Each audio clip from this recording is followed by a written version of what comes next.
there, Virgo. Welcome to your end of February 2023 tarot update. It's Rena here. Yeah, this is really the end. A lot later than I had hoped to get these out, but better late than never, I guess.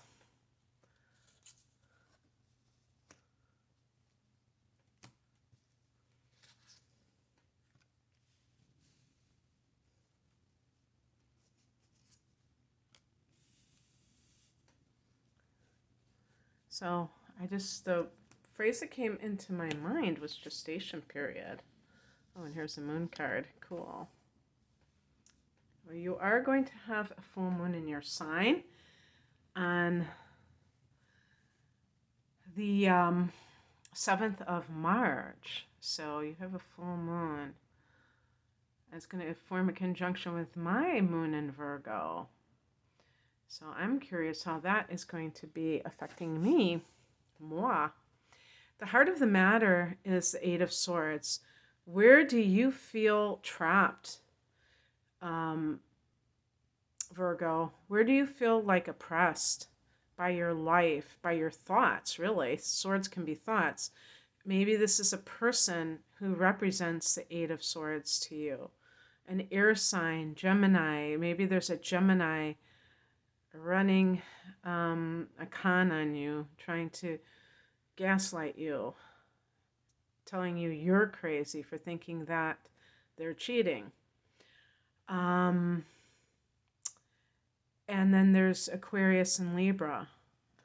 And so it really doesn't matter if this is a person that you feel you can't escape or if this is your own thoughts, because it always originates with you and your thoughts and what you have been conditioned to believe about yourself. With Virgo, a lot of times, being a moon in Virgo, I know this, there might be the feeling of not measuring up, not being good enough. Perfectionism can be quite common.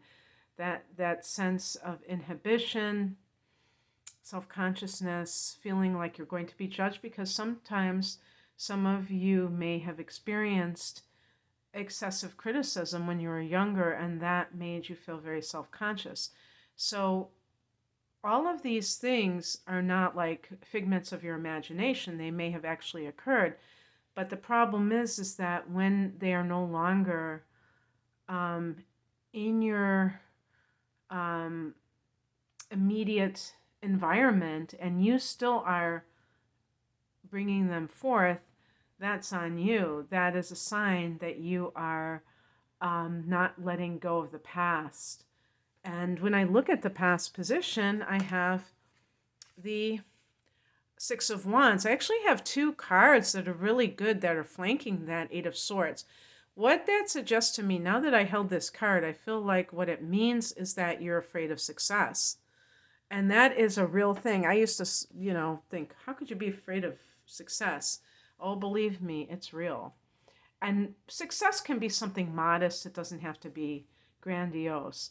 But this idea of, if something good happens to you that counters your story of what your life has been as, in some cases, a victim of circumstance, it can be very threatening because it forces you to completely revise your story. And, people can feel like, who am I without my story? My story defines me. Of course it doesn't, but I mean, it's not uncommon for people to think it does. So it's on you, Virgo, to embrace the good that is in your life. If somebody has come in, the Six of Wands can be Leo, the sign of Leo. If somebody has come into your life and they have, kind of like given you all kinds of compliments and they're saying all these good things, and that feels somehow strange, foreign to you, then you should know that that's work that you have to do. Sometimes what people will do is they will push such a person away. They will say, I don't believe this person. I think this person is just buttering me up. And you might even be angry if such a person tells you good things about yourself. some people can accept compliments. So, this is one of those things that can threaten your sense of reality when something good happens, which is kind of interesting how that works. But also, in your job, this can also be the case, and it might not be in your current, like what you're doing right now. Maybe you did something on the side that was very successful, and you realize, hey, I like this feeling.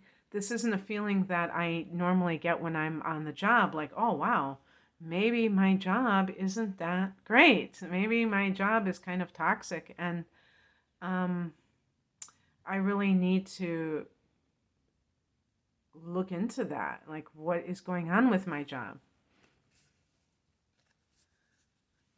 The higher message is the Nine of Pentacles. This can simply indicate that you may have the resources to live independently. Maybe you have money in the bank, and if you were to quit your job, you could, or to move out of um, a bad relationship, because that can also be, if you, with the Eight of Swords, you may currently be in a relationship that is very oppressive, but it's like kind of a prison of your own making, and somebody is there who is singing your praises, and you realize what could be, but you tell yourself, well, I can't afford to live on my own, blah, blah, blah. Well, maybe you can. Maybe you are keeping yourself from that because it's safer that way.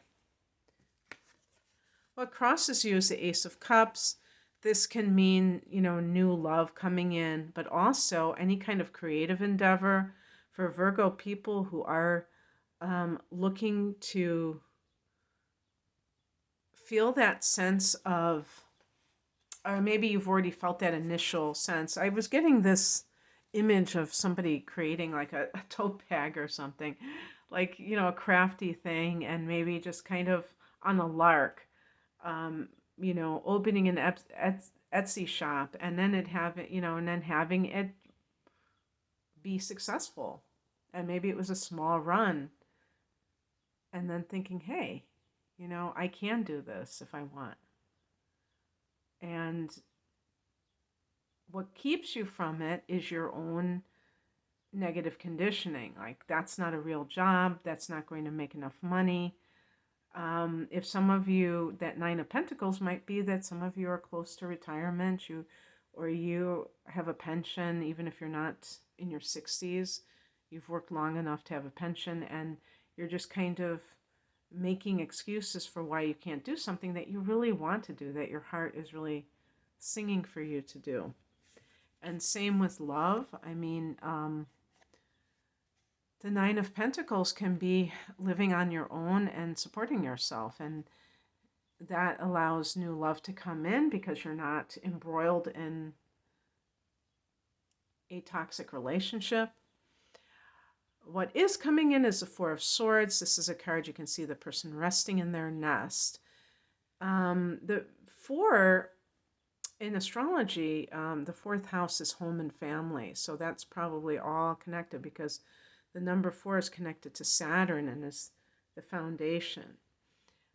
Swords relate to the air signs and thoughts. Like I said, I have the Eight of Swords.